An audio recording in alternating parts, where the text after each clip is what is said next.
The story begins in the marble halls of a luxury hotel, the kind of place where golden chandeliers hang like frozen waterfalls and polished floors reflect the wealth of those who walk upon them. It was one of those places where billionaires and ministers moved like kings, where staff bowed with quiet smiles, and where the invisible hands of workers kept everything spotless for the powerful to enjoy. In that world, a woman in a crisp but simple cleaning uniform walked quietly with her mop and bucket, unnoticed by most, yet carrying a dignity that her job could not wash away. She was a black immigrant woman who had spent years scrubbing floors, changing sheets and polishing windows, working from dawn until long after midnight, just so her children could have food on the table and books in their hands. Too many, she was invisible, just another face behind a uniform. But to her son, she was everything. That son was different.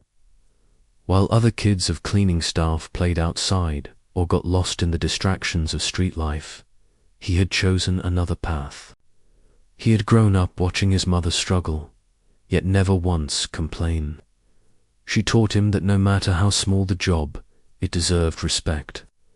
But she also whispered into his ears something even more powerful. Don't let the world define you. By my work, define yourself by your gift. And his gift was language. From a young age, he had picked up words like treasures. Arabic from the streets, English from his school books, French from the TV, Spanish from neighbors, and more as the years went on.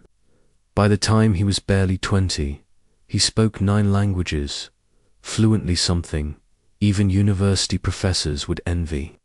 Yet no one really knew. He never boasted. He kept that ability quiet, like a blade hidden in its sheath, waiting for the right time to shine. That day came unexpectedly. A group of wealthy Arab businessmen had gathered in the hotel lounge, their laughter echoing through the tall pillars. They were millionaires, dressed in tailored suits and gold watches, speaking in booming voices that made waiters shuffle quickly around them. They sat at a corner table, sipping expensive coffee and discussing deals worth millions. The cleaning lady happened to pass by with her cart, quietly moving as always, her eyes downcast so as not to disturb them. But one of the men noticed her. He smirked and nudged his friend, saying something under his breath in Arabic, loud enough for their table to burst into laughter. They weren't just laughing at her job, they were laughing at the very idea that someone like her belonged in their world of wealth and power. The woman heard it. She didn't respond. She had heard worse. She simply kept walking, her back straight, her pride hidden behind silence. But her son, who had come to the hotel to meet her after her shift, saw everything. He saw the way those men mocked his mother, reducing her to nothing more than a cleaning cloth in their eyes. His blood boiled, but he didn't lash out. Instead, he approached calmly, standing right near their table. One of the millionaires sneered at him. "Is this your son?" he asked the woman, switching to broken English, as if mocking both of them. "What will he be? Another cleaner like you?" The men laughed again. The mother's face tightened, but before she could answer, her son looked directly at the man and smiled faintly.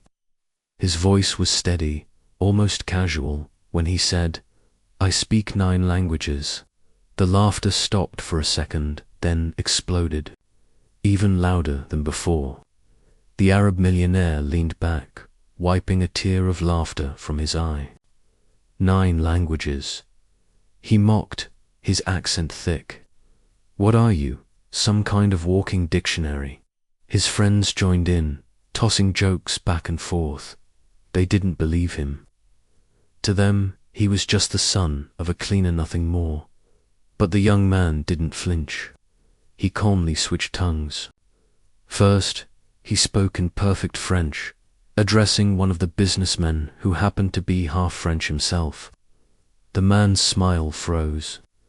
Then he turned and spoke in flawless Spanish, weaving words together so smoothly that the mocking chuckles began to fade. Without pausing, he moved to German, then Italian, then Russian, letting each language flow like a river of confidence. The air around the table shifted. Waiters nearby stopped to listen, their eyes wide. Guests turned their heads, surprised at what they were hearing. The millionaire who had laughed the loudest leaned forward, stunned, as the boy finally spoke to him in his own native Arabic, his grammar and pronunciation sharper than many locals. The young man didn't just know phrases, he spoke with the ease of someone who had mastered it. And finally, to tie it all together, he ended in flawless English, his tone calm but filled with quiet pride. You laughed because my mother cleans floors, but I speak the languages that open doors. The silence was deafening. The millionaires, who had moments ago been roaring with laughter, now sat frozen, their arrogance cut down by something they hadn't expected. Respect, pure, undeniable respect. The cleaning lady, his mother, stood behind him, her eyes brimming with tears she fought to hold back. She had never been so proud in her life. In that moment, she wasn't just the woman who scrubbed floors, she was the mother of a genius who had humbled the mighty with nothing but words. And as the silence stretched, the same Arab millionaire who had first laughed suddenly did something no one expected. He stood up, extended his hand, and said, "Sit with us." The young man hesitated for just a moment when the millionaire offered him a seat. It wasn't out of fear, it was out of calculation. He knew this wasn't just an invitation to share coffee. It was a test, a challenge, a way for the powerful man to regain control of a situation that had already slipped from his hands. His mother shifted uncomfortably behind him, whispering his name softly, almost as if to warn him not to overstep. She had lived long enough in this world to know that power doesn't like being embarrassed, and when the wealthy feel mocked, they don't forget easily. But her son gently touched her hand, gave her a calm smile, and then accepted the invitation. The businessmen made room at the table, though some of them still looked skeptical. The young man sat down, his back straight, his eyes steady. The millionaire waved at a waiter to bring more coffee, his voice tight with a forced smile. He wasn't used to being caught off guard, especially not by someone he had considered beneath him just moments ago. He studied the young man carefully, as though trying to find cracks in his confidence. So, the millionaire began, his tone dripping with curiosity and doubt. You say you speak 9 languages. Impressive. But do you understand business? Do you know the language of money? His friends chuckled again, though not as loudly as before. The earlier laughter had died down, replaced by a mix of intrigue and challenge. The young man smiled politely. Languages are not just words, he replied softly. They are keys. And the one who holds the keys can open doors that others cannot even approach. The words hung in the air like a quiet thunder. Some of the businessmen exchanged glances. They had spent fortunes hiring translators, consultants, and advisors to help them break into foreign markets. Here sat a young man, the son of a cleaner, who had mastered more languages than their entire staff combined. The millionaire leaned forward. "Prove it," he said. "I want to see if you can really speak to us the way you claim." And so the test began. One of the men at the table, an older gentleman with salt and pepper hair, switched into fluent Italian, asking a complex question about global trade. Without missing a beat, the young man answered him in the same language, not only grammatically flawless but with a depth of vocabulary that made the man nod slowly in respect. Another businessman tried, in German, tossing him a question about engineering contracts. Again, the response was quick, articulate, and sophisticated. A third man, perhaps thinking he could trip him up, spoke rapidly in Russian, using slang that even some natives might struggle with. The young man didn't just understand, he replied in the same slang, weaving humor into his answer, making the entire table burst out laughing. But this time, the laughter wasn't mockery. It was genuine amusement and admiration.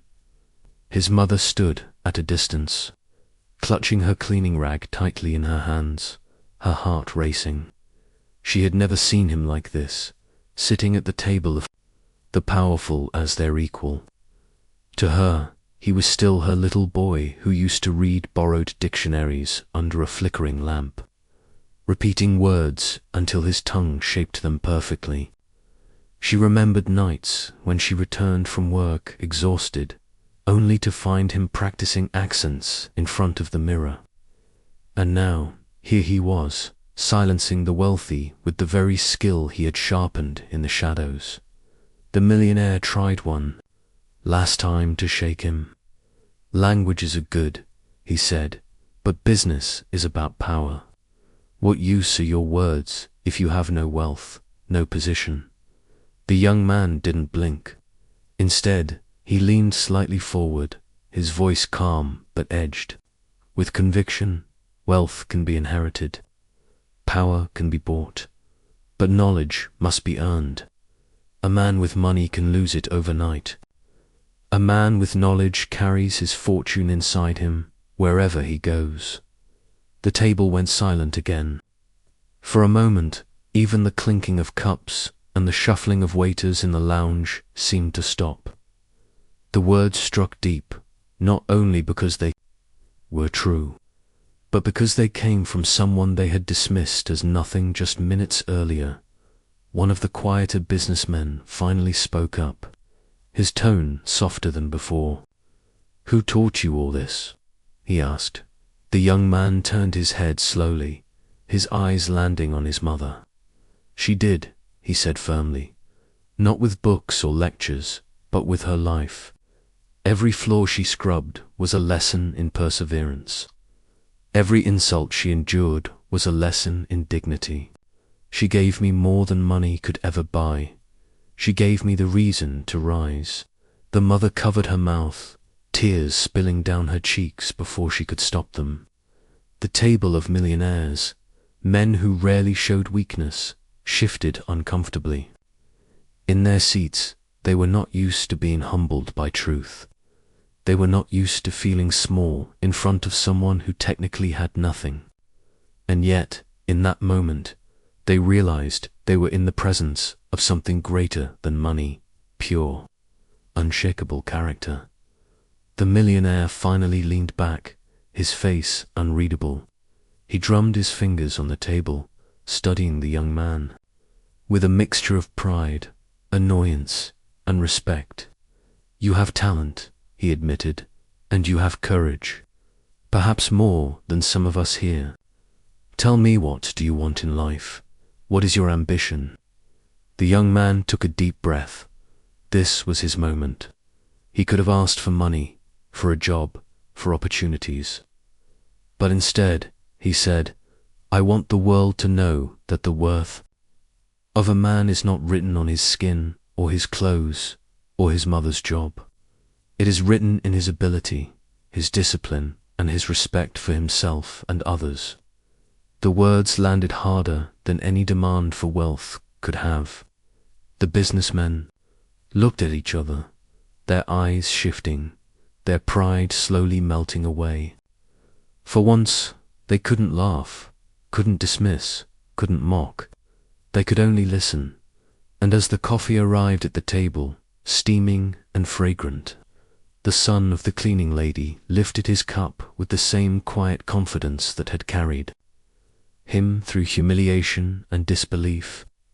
He didn't toast with money, nor with arrogance, but with dignity, dignity that no millionaire could buy and none could take away. The coffee cooled on the table, untouched by most of the men as their eyes stayed fixed on the young man. The atmosphere had shifted entirely. What had started as mockery had turned into curiosity, then into reluctant respect, and now into something else altogether: possibility.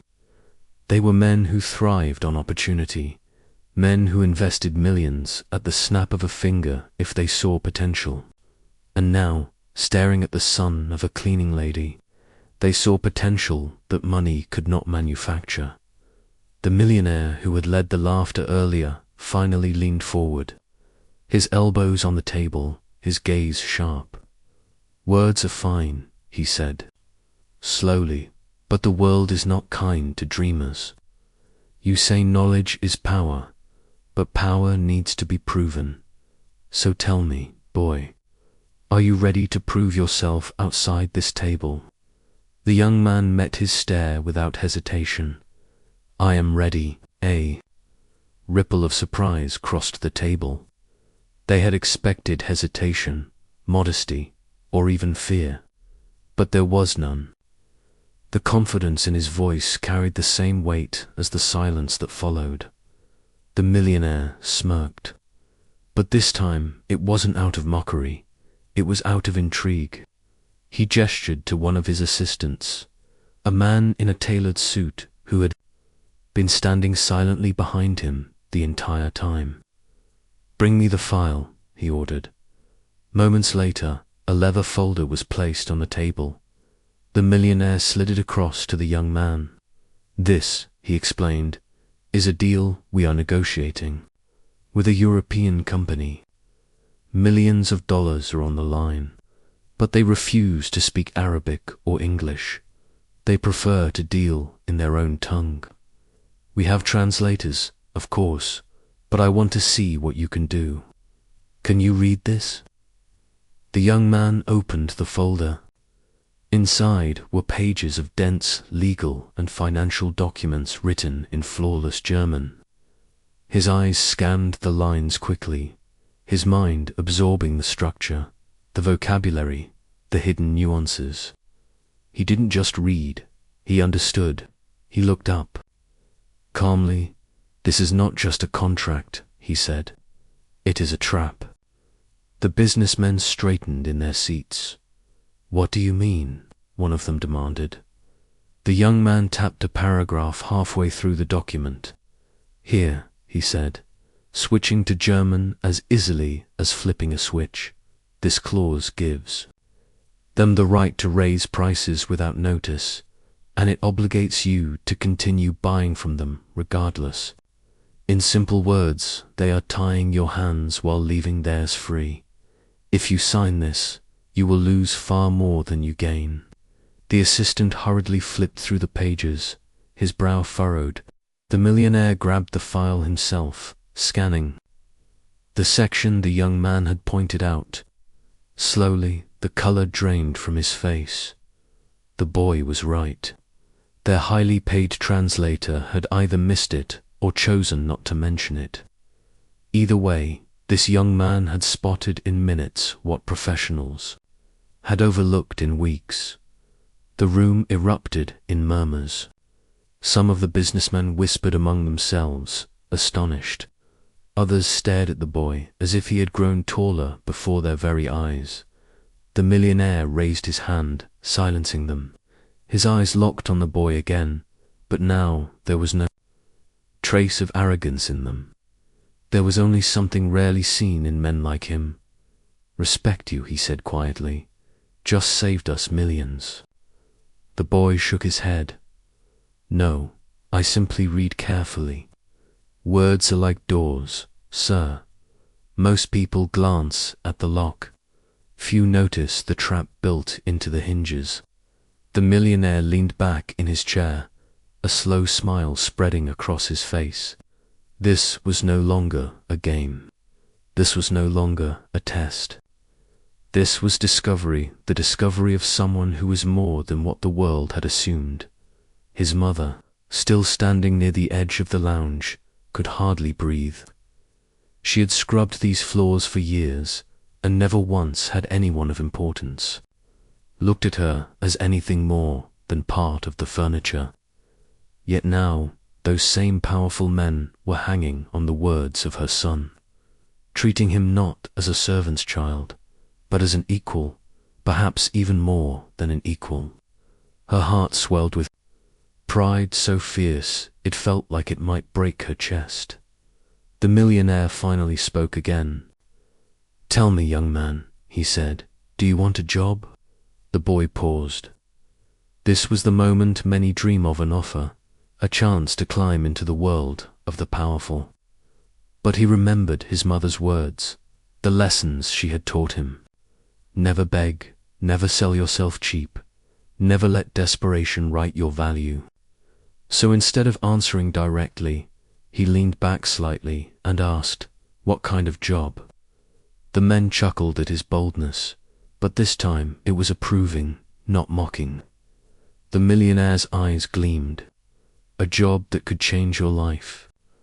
A job where your languages, your mind, and your courage will not be wasted cleaning tables. Work with us, negotiate for us, represent us where we cannot go. Be our voice." The boy was silent for a moment, considering. He glanced at his mother, whose eyes were wide with both fear and hope. He knew what this meant. It was an opportunity, yes, but also a risk. Men like these didn't offer things for free. But he also knew that doors like this didn't open twice. Finally, he nodded. "If I work with you," he said firmly, "it will not be as a servant. It will be as a partner. Respect for respect." The table erupted again, this time in laughter filled with genuine admiration. The millionaire slapped the table, grinning broadly. "You have guts," he said. "I like that." He extended his hand across the table. For a brief moment, the young man stared at it. Then he reached out and shook it, his grip steady, his eyes unflinching. In that handshake, a new chapter began, not just for him, but for everyone who had ever been told they were less because of where they came from or who their parents were. And, as the deal was sealed, silently but firmly, the cleaning lady stood straighter than she ever had before. Her son had not only defended her dignity, he had rewritten their story. The handshake at that table was only the beginning. For the millionaires, business never stopped at words. They thrived on deals, risk, and the constant dance of power. And though they had been impressed by the boy's intellect, they were not men who believed in promises alone. They believed in results. That very night, as the cleaning lady and her son left the hotel, the millionaire's assistant quietly slipped the boy an envelope. Inside was a single ticket, a flight, first class. Destination, Geneva, Switzerland. The note was brief, handwritten in Arabic. "Be ready. Tomorrow, the real test begins." The young man showed it to his mother, who stared at it with disbelief. Geneva, the place she had only heard about in passing, a city of banks, diplomats, and international deals. Her hands trembled as she held the ticket. "My son," she whispered, "this is not just opportunity. This is danger. Men like these, they will use you if you are not careful." But her son placed a reassuring hand on hers. "Mama, you taught me never to fear the powerful. You taught me that dignity is greater than gold.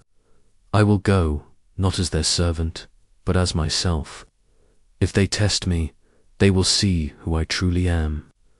The next morning, dressed in a modest suit that barely compared to the luxury around him, he boarded the plane. The other passengers in first class glanced at him curiously, perhaps wondering how a young man without the usual airs of wealth had found his way among them. But he carried himself with quiet confidence, a posture that spoke not of money, but of purpose. When he arrived in Geneva, the cold air hit his face like a new beginning. Waiting for him at the airport was the millionaire's assistant, who drove him straight to a towering glass building overlooking the lake. Inside, the atmosphere was electric. Delegates in sharp suits moved briskly through the halls, their briefcases heavy with secrets and contracts. The boy was ushered into a conference room where the millionaire himself sat at the head of a long, polished table, surrounded by his entourage. The Arab millionaire greeted him with a nod. "You came," he said. "Simply, I said I was ready," the boy replied. The millionaire's eyes gleamed with approval. "Good, because today you will prove whether your words have power beyond this room. The men we meet today are not easily impressed. They are Europeans, calculating, cold, and proud. They don't respect us, not truly, but perhaps they will respect you." Soon the doors opened and the delegation entered. They were executives from a powerful European corporation, their expressions sharp, their movements precise. They shook hands with the Arab businessmen, but the smiles were thin, the warmth shallow. They sat down, spreading documents across the table, their words clipped and formal as they began speaking in rapid French. The Arab team listened, their own translators scribbling furiously, but the young man leaned forward calmly. He understood every word. The Europeans were not just discussing the deal, they were mocking their counterparts subtly, slipping in phrases about unsophisticated partners and easy profits.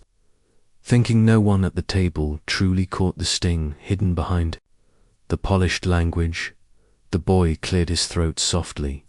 The room quieted.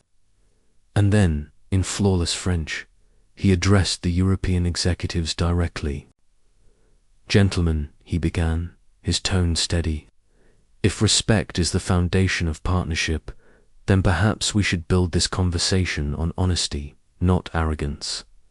The Europeans froze. Their eyes snapped to him, shock flashing across their faces. He had spoken their language not just fluently, but elegantly, with the precision of someone who had lived among them. The Arab businessman at the table looked equally stunned, but this time with pride. The lead European executive tried to recover.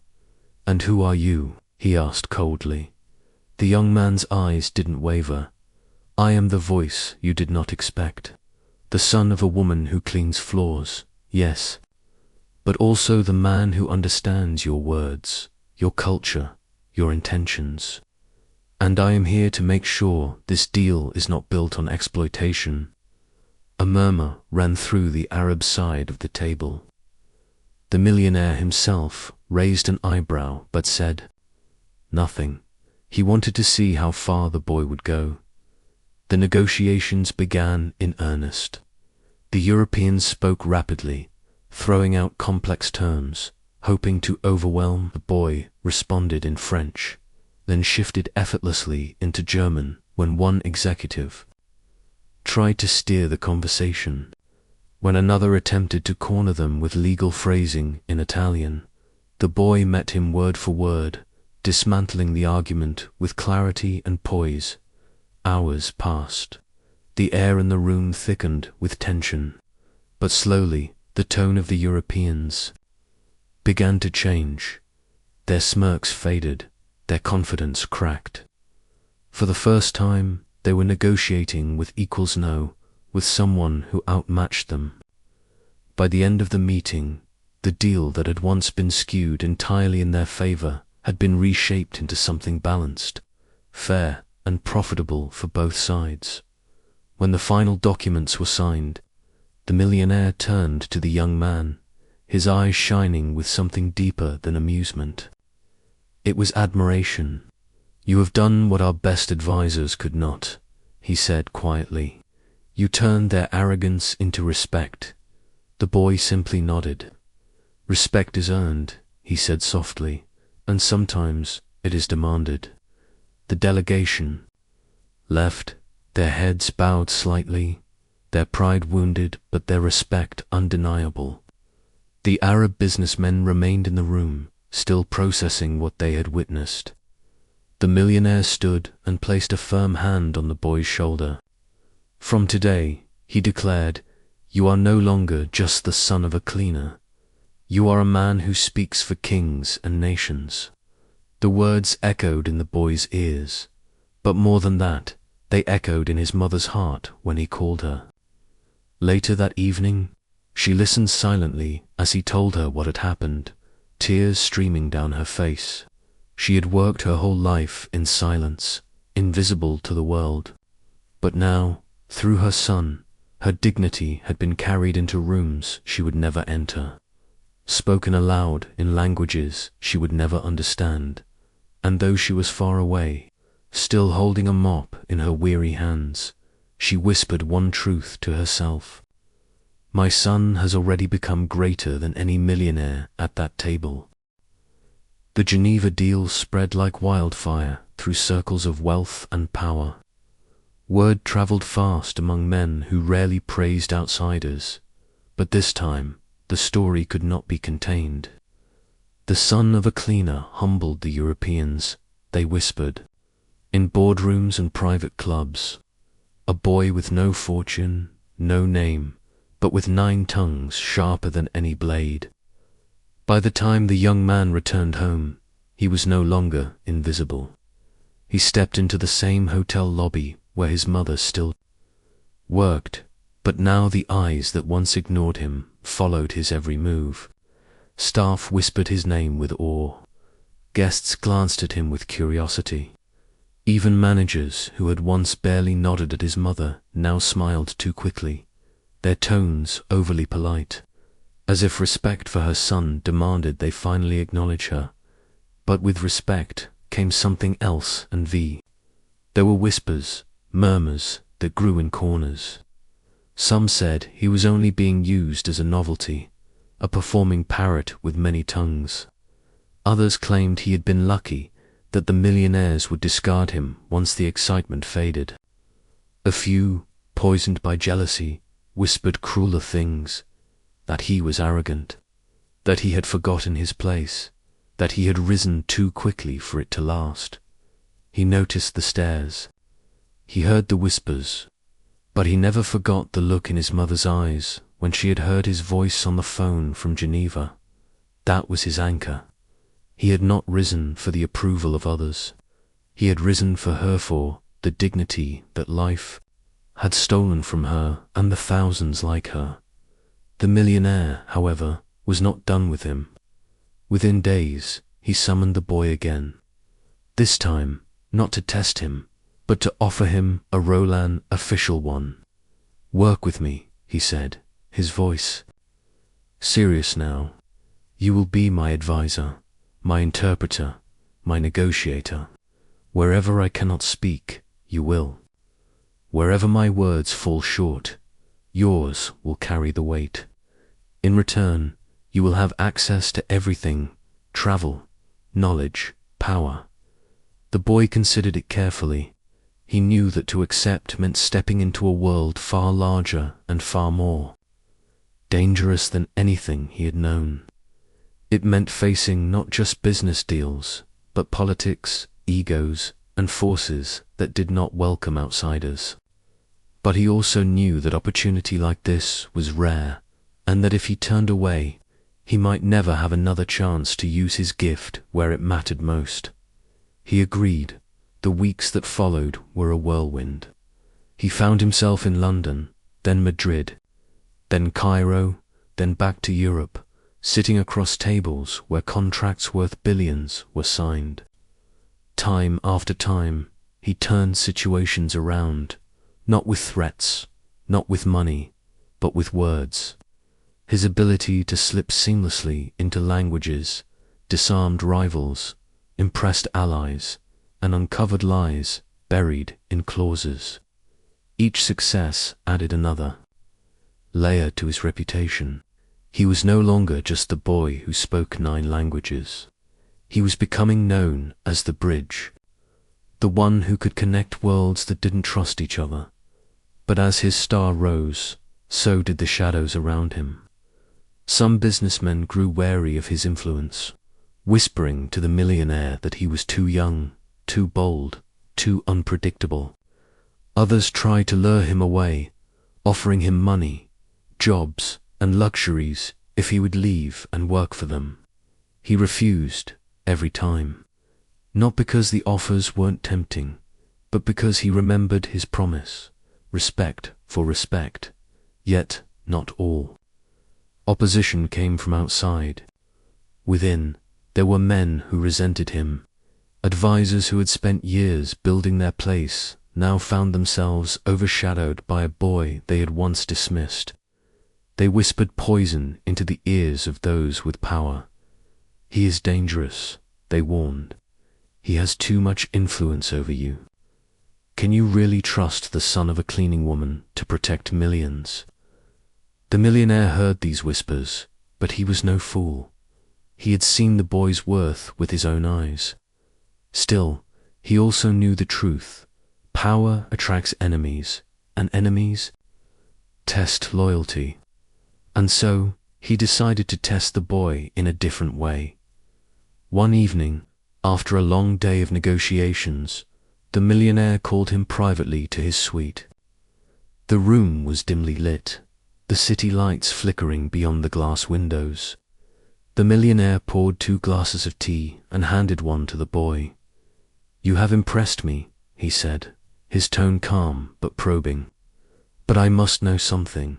What do you truly want from all this? Wealth, influence, a name for yourself. Do not lie to me."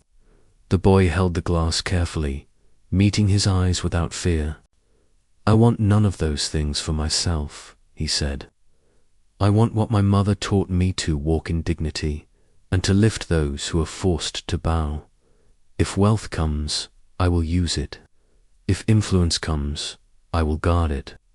But my ambition is not gold. My ambition is respect." The millionaire studied him for a long time, his face unreadable.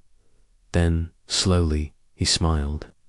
"You are unlike any I have met," he admitted, "and because of that, you will face storms. Men will hate you, envy you, plot against you. But remember this, the higher you rise, the more you must bend, or the wind will break you." The boy nodded. He understood. His mother had taught him the same lesson in a simpler way, that even the tallest tree must bow to the storm if it wants to survive. But outside that suite, the whispers grew louder. Rivals began plotting, both foreign and local. Some feared his rise, others wanted to claim him. The boy was stepping onto a path that would test not just his talent, but his very soul. And in the shadows, unseen by both him and his mother, the first seeds of betrayal were already being sown. Whispers have a way of growing into storms. At first, they were just murmurs in hotel corridors, quiet remarks behind closed doors. But soon, those whispers turned into sharpened words spoken directly to the ears of the powerful. "He is, too young," they said. "He is dangerous. He thinks himself equal to us, but he is only a servant's son." The millionaire heard them all, but he brushed them aside. He had seen the boy's brilliance firsthand. Still, power is a battlefield, and enemies rarely fight in the open. They waited for their moment, and eventually it came. It began with a deal in Paris. The boy had been sent ahead of the delegation to meet quietly with European partners, to smooth over tensions before the official negotiations. He walked into the elegant conference room with his usual calm, carrying nothing but a notebook and his sharp mind. The Europeans greeted him politely, but their smiles were tight, their eyes calculating dot. At first, the talks went smoothly. He switched between French, Italian, and German with ease, impressing them just as he had before. But then, unexpectedly, one of the executives slid a document across the table. "Sign this as confirmation of your attendance," the man said, casually, his French too slick, his smile too rehearsed. The boy glanced at the paper. It looked harmless, a simple acknowledgement of presence at the meeting. But something in the phrasing caught his eye. The words were carefully chosen, written in legal French that most would skim past. His instincts sharpened. He read it again, slower this time, and his blood ran cold. It wasn't just a sign-in sheet. It was a contract, a trap. If he signed, it would bind not only him, but also the millionaire's company, to conditions that would ruin them, clauses hidden under innocent words, obligations disguised as formality. He set the paper down. "No," he said firmly. The executives blinked. "Excuse me, this is not a confirmation of attendance," the boy said, his tone calm but edged with steel. "It is a contract designed to deceive. I will not sign it, and you should be ashamed to present it." The Europeans stiffened, their smiles fading. One of them leaned forward, his voice cold. "You are very clever, perhaps too clever for your own good." The boy met his gaze without flinching. "Cleverness is not my weapon. Honesty is, and honesty will always outlast deceit." The tension in the room grew thick, but the trap had failed. The executives gathered their papers, their faces dark, and left abruptly. Later that night, in his hotel room, the boy received a call from the millionaire. His voice was tight. "They told me you refused to sign. Is that true?" "Yes," the boy answered, "because it was not what they said it was. It was a trap." There was silence on the other end. Then the millionaire sighed heavily. "Good. You saw through it. But understand this. Someone told them you would sign. Someone promised them you were inexperienced, easy to fool. That means there is betrayal within my own circle." The boy's mind raced. Betrayal. He thought of the advisors who had eyed him with envy, of the men who whispered that he was rising too fast. Someone had set him up to fail. Someone wanted to destroy him, not just embarrass him, but end his credibility forever. The millionaire continued, his tone darker now. "I trust you, boy, but you must be careful. They will come again, and harder next time. You have embarrassed men with power, and power never forgives humiliation." The words echoed in his mind long after the call ended. He sat alone by the window, staring out at the Paris skyline, the city lights flickering like distant stars. For the first time, he felt the weight of the world pressing down on him. This was no longer just about languages or contracts. This was survival, and yet he remembered his mother's face, her voice telling him never to bow, never to let the world define him by his circumstances. He clenched his fists, his resolve hardening. If they wanted to break him, they would have to try harder. The next test came quickly. A high-profile meeting was arranged in Brussels, with both Arab and European investors present. The stakes were enormous. Billions were at risk. And in the shadows, the boy knew, enemies waited for him to stumble as he entered the conference hall. He felt their eyes on him, some filled with respect, others with cold calculation. The meeting began, voices clashing in English, French, German, Arabic. Tensions rose, misunderstandings piled up, and then, just as he feared, the trap was sprung. A European delegate accused the Arab side of dishonesty, claiming they had agreed 2 terms earlier that were now being denied. Papers were produced, signed documents placed on the table. The Arab side panicked. They had never seen these papers before, but the signatures, they looked genuine. Whispers rippled through the room. Suspicion spread like fire.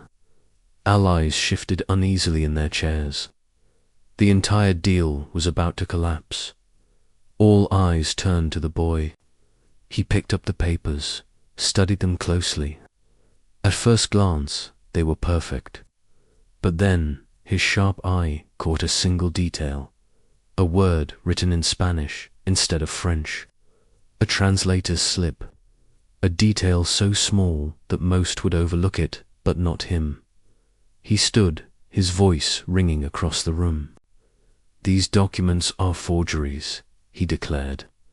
"The language betrays them. Look, here this word is Spanish, not French. Whoever wrote this tried to mask their deception, but they were careless." The room erupted in gasps. The Europeans turned pale. The Arabs straightened in their seats, relief flooding their faces. The forgeries were exposed, the trap undone. But the boy didn't stop there. He turned his gaze directly at the European delegate who had presented the papers. "And I will tell you this," he said, his tone like iron. "You thought the son of a cleaner would be easy prey, but I see through lies in every tongue. You cannot silence truth with ink." The hall fell silent. The delegate's face burned, red with shame. The Arab investors looked at the boy as if he had grown taller before their very eyes. Even the millionaire himself, a man who had seen countless battles of power, sat back in awe. The meeting ended in victory, the trap destroyed, the enemies humiliated. But the boy knew this was only the beginning. He had survived betrayal once, exposed deceit twice. But every victory only made him more of a target.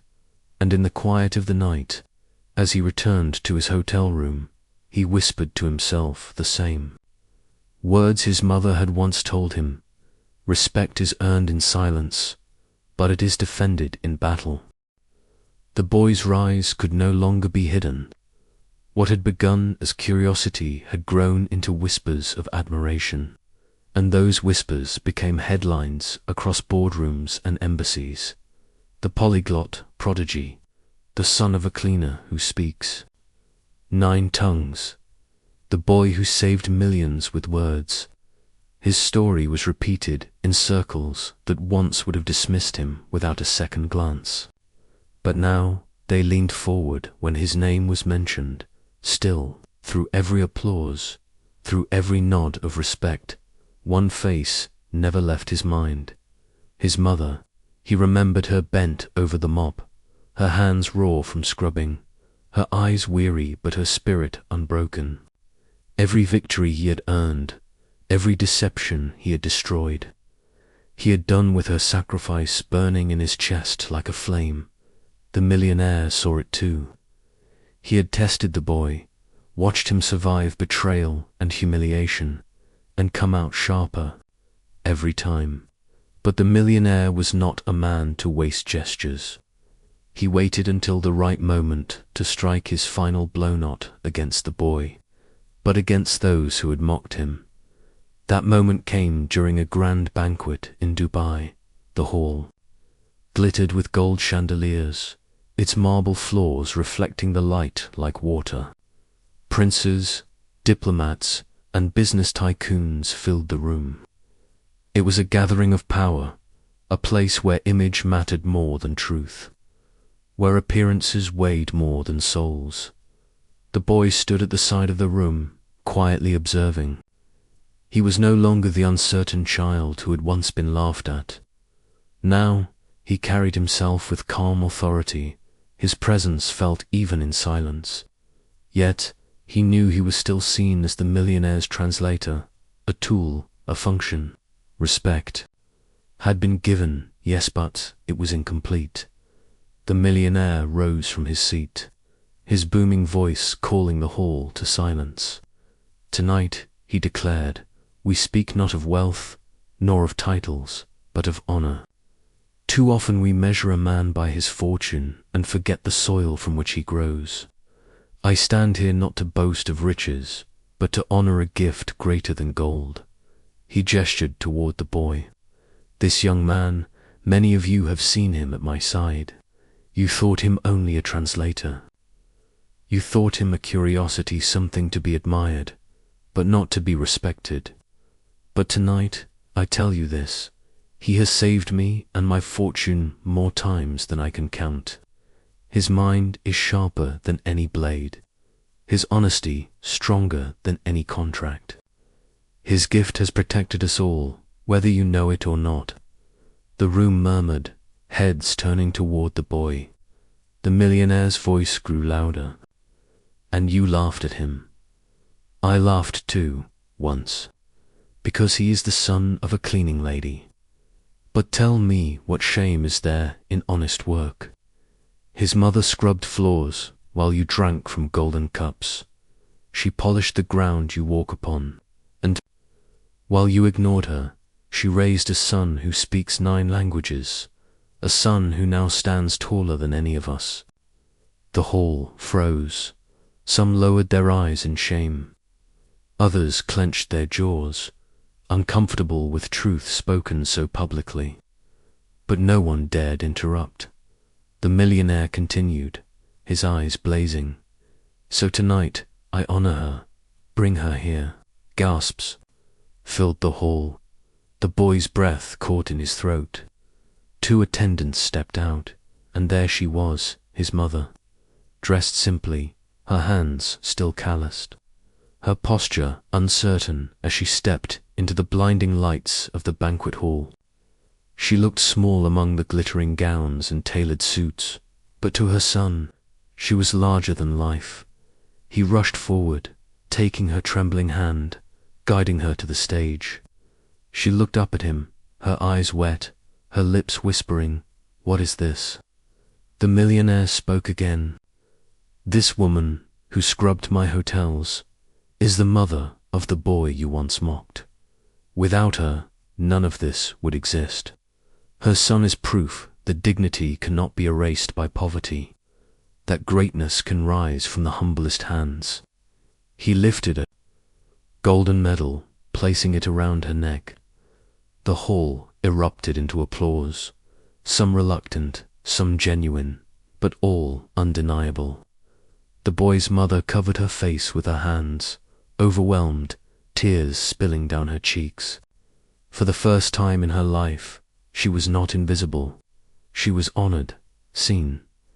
The boy stood beside her, his chest tight with pride and love. He whispered in her ear, his voice breaking, "Mama, this is for you. All of it, every word I spoke. Every battle I fought, it was always for you." She cupped his face in her rough hands, smiling through tears. "And I always knew you would rise, because respect, my son, is not given by men. It is earned by truth, and truth, no matter how buried, always finds its way." The millionaire raised his glass. Let this be a lesson to all of us. Never measure a man by the work of his parents, because sometimes the child of a servant is the one who will save kings. The applause thundered louder, echoing against marble and gold. In that moment, the boy was no longer just a translator, no longer just the son of a cleaning lady. He was a symbol, proof that greatness is not inherited, but forged. That respect is not begged for, but demanded through courage and integrity. And as the night drew on, he knew this was not the end of his journey. It was the beginning, for the world was wide, and his voice carried 9 languages, but his heart spoke one truth, that dignity, once claimed, can never be taken away again.